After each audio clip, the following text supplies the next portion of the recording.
Hello दोस्तों, नमस्कार। स्वागत है आपका हमारे चैनल पे। दोस्तों, अगर अब तक आपने हमारे चैनल को सब्सक्राइब नहीं किया है तो सब्सक्राइब कर लें, लाइक का बटन दबा दें और बेल आइकन का बटन दबाना बिल्कुल ना भूलें। तो आइए दोस्तों शुरू करते हैं। दोस्तों, आज की इस वीडियो में हम बात करने वाले हैं टाइम के ऊपर। दोस्तों, समय हर किसी के जीवन का एक अहम हिस्सा है और समय का मैनेजमेंट करना उससे भी ज़्यादा जरूरी है। और समय पर जिसने जिन अवसरों का अच्छे से लाभ उठाया है उन्होंने जीवन में वह एक अच्छे मुकाम तक गए। आज मैं समय के ऊपर ही एक कहानी आपको सुनाने वाला हूँ कि दोस्तों समय का मैनेजमेंट सही से करना क्यों चाहिए, क्यों हमें सही टाइम पर सही फैसले लेने चाहिए। तो दोस्तों, एक समय की बात है, एक बार एक मूर्तिकार ने एक मूर्ति बनाई और मूर्ति के प्रत्येक अंग को उसने बड़ी ही खूबसूरती से तराशा, मगर ना जाने क्या सोचकर उस मूर्तिकार ने उस मूर्ति के सिर के अगले हिस्से में तो बहुत बड़े बड़े बाल बनाए, लेकिन सिर के पिछले हिस्से को बिल्कुल गंजा बनाया। वह हिस्सा दोस्तों इतना चिकना बनाया गया था कि यदि कोई वहां पर अपनी उंगली टिकाता तो वह उंगली खुद ही फिसल कर नीचे की ओर आ जाती। दोस्तों, मूर्ति के सिर की इस अजीब बनावट ने उस मूर्ति की खूबसूरती को कुछ हद तक कम कर दिया था। कुछ समय के बाद दोस्तों उस मूर्ति को एक एग्जीबिशन में लाया गया। वहां पर दर्शक आते, उस मूर्ति को देखते। जब वह उस मूर्ति को आगे की ओर से देखते तो उसकी कारीगरी को देखकर, उसको तराशने के तरीके को देखकर वह उस कलाकार की तारीफ के बिना रह ना पाते।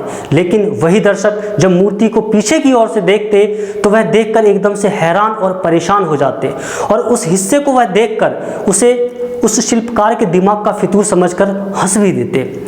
ऐसे मौकों पर दूरखरा शिल्पकार दर्शकों पर एक खामोश निगाह डालकर रह जाता। उसी प्रदर्शनी में दोस्तों एक दर्शक से रहा न गया और उसने पास जाकर मूर्तिकार से पूछ लिया, अरे भाई, यह किसकी मूर्ति है और इसके सिर को इतने अजीब ढंग से क्यों तराशा है? शिल्पकार ने बड़ी गंभीरता से मुस्कुराते हुए उस दर्शक को उत्तर दिया।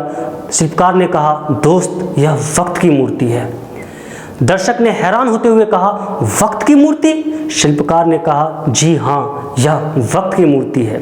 शिल्पकार ने आगे कहा, दोस्त, देखो इस मूर्ति को, इसके सिर के अगले हिस्से पर कितने बड़े बड़े बाल हैं। यदि तुम इसे सिर के अगले हिस्से से इस मूर्ति को पकड़ना चाहो तो इसे बड़ी आसानी से पकड़ सकते हो। इसके विपरीत इसके सिर के पिछले हिस्से में एक भी बाल नहीं। यदि हम चाहें भी तो हम इसे पीछे की ओर से नहीं पकड़ पाएंगे, यहाँ तक कि इस प्रयास में औंधे मुंह भी गिरने का खतरा है। इतना कहकर वह शिल्पकार कुछ क्षण के लिए रुका। शिल्पकार ने आगे कहा, दोस्त, यही हालत वक्त की है। ठीक इस मूर्ति की तरह ही वक्त को भी सिर्फ आगे से ही पकड़ा जा सकता है। वक्त के गुजर जाने के बाद यदि किसी ने अवसर तलाशना चाहा तो उसे हमेशा मुंह की ही खानी पड़ी है। जीवन की सार्थकता भी इसी में है कि हम वक्त रहते चेत जाएं। वक्त के गुजर जाने के बाद सिर्फ हाथ ही मला जा सकता है, हाथ आने से तो कुछ रहा। दोस्तों, ठीक इस कहानी के मूर्ति की तरह ही हम लोगों के जीवन में भी, आपके जीवन में, हमारे जीवन में, हम सभी के जीवन में ऐसे कई अवसर आते हैं जहां पे हम सही फैसले लेकर, सही निर्णय लेकर अपने जीवन को बेहतर और खूबसूरत बना सकते हैं। दोस्तों, अवसर दोबारा मौका नहीं देती। आपके पास जिस समय पर जो अवसर है उस अवसर का भरपूर लाभ उठाएं, अपने जीवन को सफल बनाएं, अपनी सभी इच्छाओं को, अपने सभी सपनों को पूरा करें। बहुत सारे स्टूडेंट्स होते हैं जिनके लिए अभी एग्जाम टाइम आने वाला है। दोस्तों, यह भी इस मूर्ति की तरह ही उनके लिए एक गोल्डन टाइम है, क्योंकि यह जो वक्त है एक बार उनके जीवन से गुजर गया तो यह दोबारा आने वाला नहीं है।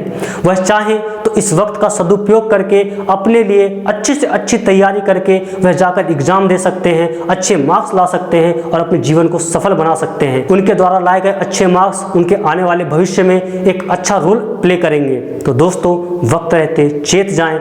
आप सभी, आपके पास आज जो भी मौका उपलब्ध है उसका भरपूर फायदा उठाएं, आगे बढ़े। धन्यवाद। दोस्तों, यह वीडियो आपको कैसा लगा मुझे कमेंट करके बताना बिल्कुल ना भूलें। इस वीडियो को लाइक करें, शेयर करें। धन्यवाद। जय हिंद।